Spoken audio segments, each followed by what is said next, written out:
Assalamualaikum warahmatullahi wabarakatuh. Kenalkan, kita dari kelompok 7 yang beranggotakan yaitu saya, Arya Revan dengan NIM 014, lalu ada Brevana Cinta dengan NIM belakang 042, lalu ada Adinda Safira dengan NIM 045, dan Nabila Mustika dengan NIM 048. Kita dari kelompok 7 mengambil tema yaitu analisis penyalahgunaan antibiotik di klinik dan toko obat. Nah, di dalam sini ada deskripsi kasus yaitu banyak diperoleh tanpa resep dokter. Antibiotik sering digunakan tidak rasional, digunakan untuk penyakit bakteri terjadi di klinik toko obat. Nah, maksudnya itu adalah pada kasus ini permasalahan utama yang terjadi adalah penggunaan antibiotik yang tidak rasional di masyarakat. Antibiotik masih banyak diperoleh tanpa resep dokter, baik di klinik maupun di toko obat. Selain itu, antibiotik sering digunakan tidak sesuai indikasinya. Misalnya, untuk penyakit yang sebenarnya tidak disebabkan oleh virus atau kondisi bakteri, seperti flu, batuk, dan lain-lain. Penggunaan yang tidak tepat ini menunjukkan masih rendahnya pemahaman masyarakat tentang fungsi antibiotik. Jika kondisi ini terus dibiarkan, maka dapat meningkatkan risiko resistensi antibiotik yang berdampak serius terhadap kesehatan secara luas. Jadi penyalahgunaan obat yang diedarkan tanpa resep dokter itu bisa mengakibatkan kita bisa resisten obat gitu loh, kalau misalnya tidak sesuai dengan dosisnya. Oke, lanjut ke regulasi yang berlaku. Di sini dikatakan untuk nomor 1 adalah UU nomor 44 tahun 2009 tentang obat. Ini kedua adalah Permenkes nomor 2406. Dan yang ketiga adalah UU nomor 36 tahun 2009. Lalu keempat adalah peraturan badan pengawas obat dan makanan dan obat.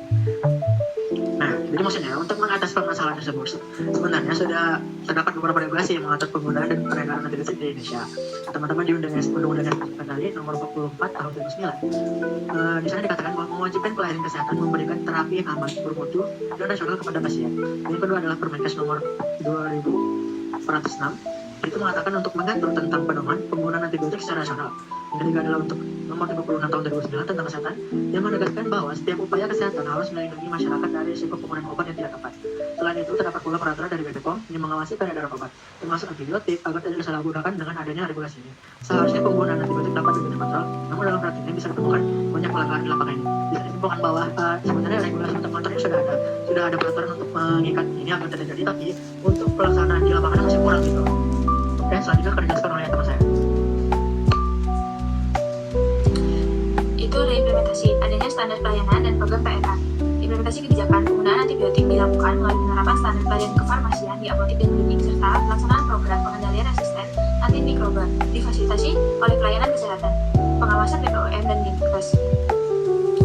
Lalu habis itu dia nanti ada pemerintahan melalui dinas kesehatan BPOM itu melakukan pengawasan pembinaan serta edukasi kepada tenaga kesehatan dan masyarakat mengenai penggunaan antibiotik yang benar. Namun, dalam praktik masih ditemukan kendala berupa lemahnya pengawasan, keterbatasan sumber daya, serta rendahnya kesadaran masyarakat, sehingga penyalahgunaan antibiotik masih sering terjadi. Lalu itu ada penegakan hukum. Next.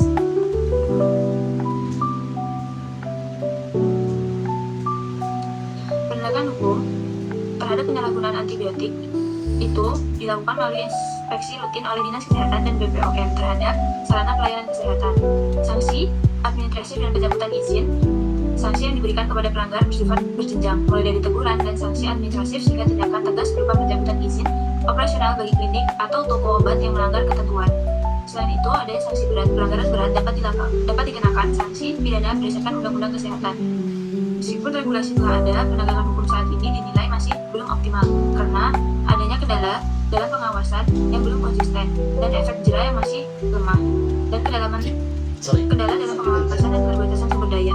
Selanjutnya akan dilanjutkan oleh teman saya. Selanjutnya ada impact. Yang pertama, terjadinya resistensi antibiotik. Penggunaan antibiotik yang tidak tepat membuat bakteri menjadi kebal sehingga antibiotik tidak lagi ampuh. Yang kedua, pengobatan menjadi tidak efektif. Infeksi menjadi lebih sulit disembuhkan dan memerlukan antibiotik lini lanjut yang lebih kuat. Yang ketiga, biaya pelayanan kesehatan meningkat. Pasien membutuhkan pengobatan lebih lama, obat lebih mahal, dan perawatan lanjutan. Yang keempat, risiko kesakitan dan kematian meningkat. Kegagalan pengobatan meningkatkan komplikasi sehingga kematian akibat infeksi. Yang kelima, ancaman kesehatan masyarakat. Resistensi menyebarkan di masyarakat dan mengancam sistem pelayanan kesehatan secara luas. Selanjutnya ada analisis teori. Yang pertama, teori Ghostin. Negara wajib mengatur dan mengawasi penggunaan antibiotik demi melindungi kesehatan publik. Yang kedua, prinsip Islam. Penyalahgunaan antibiotik dilarang karena menimbulkan bahaya bagi diri sendiri dan orang lain. Yang ketiga ada maslahah dan mencegah mudarat. antibiotik yang tidak rasional lebih utama daripada mengobati dampaknya.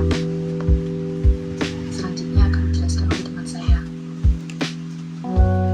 Baik, selanjutnya ada rekomendasi perbaikan. Berdasarkan hasil analisis, terdapat beberapa rekomendasi perbaikan yang dapat dilakukan.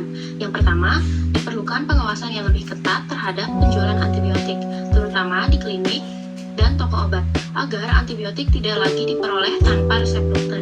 Yang kedua, penegakan hukum harus dilakukan secara tegas dan konsisten, sehingga dapat memberikan efek jera bagi pelanggar. Yang ketiga, penerapan sistem e-resep perlu diperluas untuk mempermudah pengawasan penggunaan antibiotik. Yang keempat, ada edukasi kepada tenaga kesehatan dan masyarakat perlu ditingkatkan agar pemahaman mengenai penggunaan antibiotik yang benar semakin baik. Selain itu, kampanye penggunaan antibiotik secara rasional serta penguatan program PPRA di fasilitas kesehatan juga sangat diperlukan. Selanjutnya ada kesimpulan. Kesimpulan yang dapat diambil dari analisis penyalahgunaan antibiotik di klinik dan toko obat ini masih sering terjadi dan dapat menyebabkan resistensi antibiotik. Dampak dari kondisi ini adalah pengobatan menjadi kurang efektif, biaya pelayanan kesehatan meningkat, serta resiko kesakitan dan kematian menjadi lebih tinggi. Meskipun regulasi sudah tersedia, pelaksanaannya di lapangan masih belum optimal. Oleh karena itu, diperlukan pengawasan yang lebih ketat, penegakan hukum yang tegas, serta edukasi yang berkelanjutan, agar antibiotik dapat dilakukan secara nasional dan aman bagi masyarakat. Baik, dengan kesimpulan ini berakhirnya presentasi dari kelompok 7. Mohon maaf jika ada salah kata yang terucap, lebih kurangnya saya ucapkan maaf. Kita tutup